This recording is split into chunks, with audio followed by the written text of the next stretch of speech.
You haven't heard from him in months.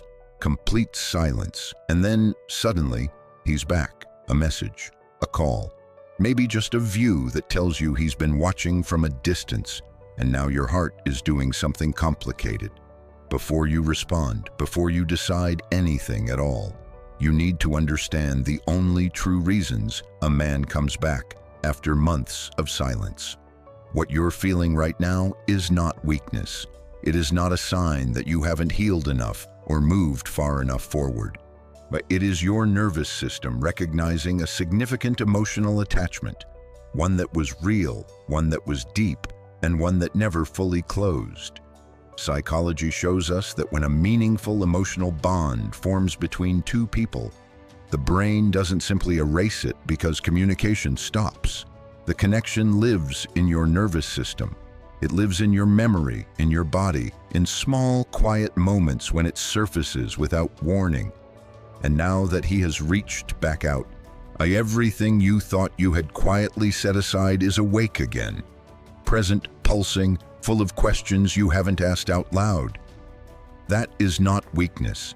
That is the biology of real human attachment.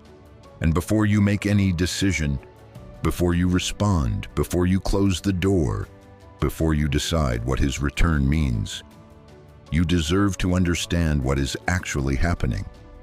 Not what fear is telling you, not what longing wants it to mean. What the psychology actually reveals. The first reason is perhaps the most humbling truth in all of relationship psychology. When he went silent, when contact stopped, he carried a version of the future in his mind. A version where moving on would be simpler than expected, where the distance would feel like relief, where the silence would eventually transform into something resembling peace. And for a while, he may have believed that. But reality has a way of dismantling the stories we use to justify distance. The life he imagined without you, the ease, the freedom, the something better that must have been waiting, it didn't arrive the way he expected. Psychology calls this the contrast effect. When a person walks away from a meaningful emotional connection, they unconsciously and relentlessly compare every new experience against the emotional baseline of what they had. Every new conversation is measured against the depth of yours. So every new connection is quietly evaluated against the warmth and specific quality of your presence. And when nothing measures up, not quite, not really, the mind begins a slow, reluctant return.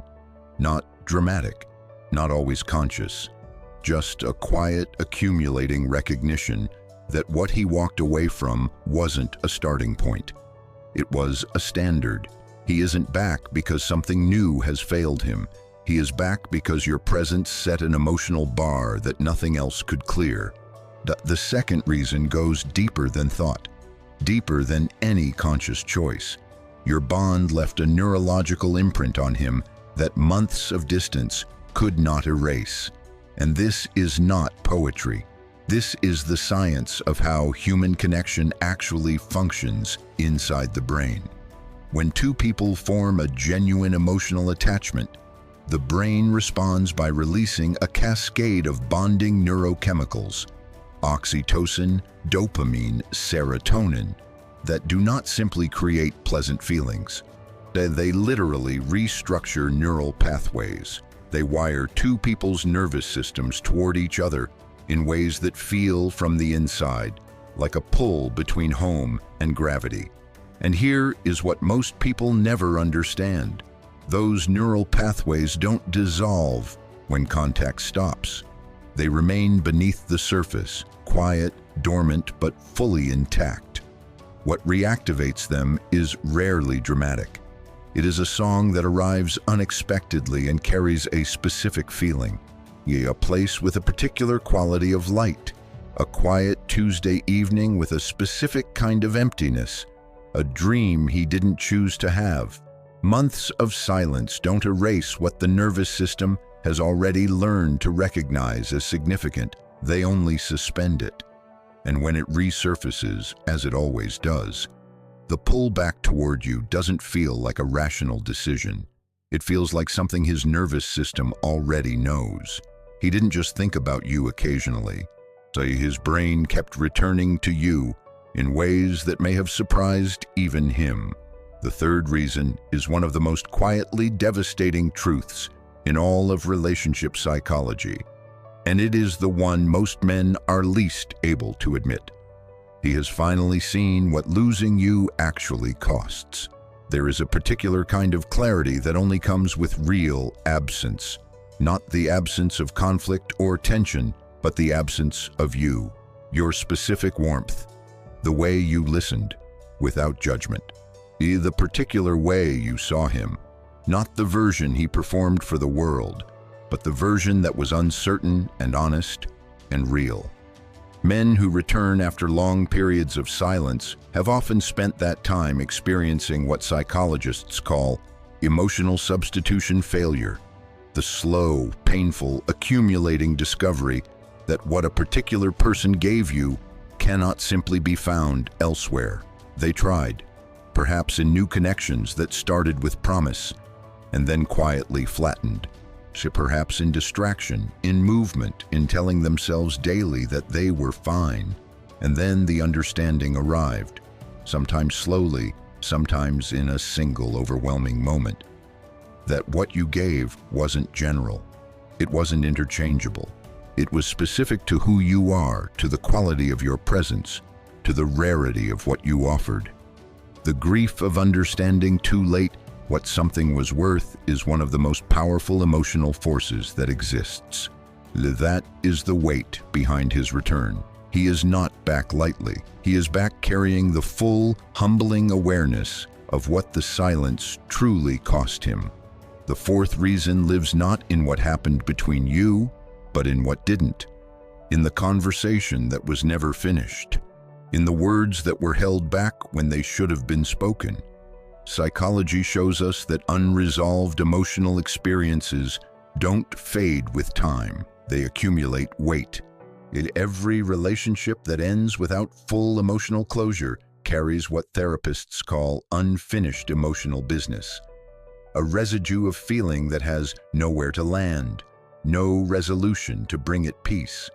For him, that unfinished business may live in an apology he never gave, in acknowledgments that stayed lodged in his chest, in a moment where he chose distance instead of truth and has carried the quiet cost of that choice ever since. When a man holds this kind of emotional incompleteness for months, it doesn't dissolve. It intensifies beneath the surface. It surfaces as a persistent, quiet pull that he cannot fully silence. His reaching back out after all this time is his nervous system finally demanding resolution. That need is his to carry. The weight of that unfinished business belongs to him. What happens next, whether you offer resolution or whether you have already found your own peace, belongs entirely to you. And the fifth reason, the one that deserves your most careful, clear-eyed attention, is that he may have genuinely changed. Not every return is strategy. Not every long silence was carelessness. Some men go quiet not because they don't feel deeply, but because they don't yet know what to do with the depth of what they feel. They retreat because real vulnerability frightens them. They go silent because presence demands something they aren't yet ready to offer. And sometimes, not always, but sometimes, the distance does what closeness to a relationship never could. It forces a true reckoning, a confrontation with who you are when you remove the comfort of connection and sit alone with the full weight of your own choices. Psychology tells us that genuine growth rarely happens in warmth and stability. It happens in the uncomfortable, clarifying space of consequence, of loss, of being alone with the truth. If his return feels different in quality, if there is something softer in it, something more accountable, something more present, that is worth your attention, not because you owe him anything, but because you deserve to make your decision from full clarity, from truth, not from old patterns, from your worth, not from your wounds. Here is what you need to hold on to, whatever you decide. His return is not proof that you need him. It is proof that you are worth returning to. And those are not the same thing. They are not even close to the same. You did not become more valuable when that message arrived. You were already this valuable. You were always this valuable. His silence was never a measurement of your worth. It was a measurement of his readiness, his capacity.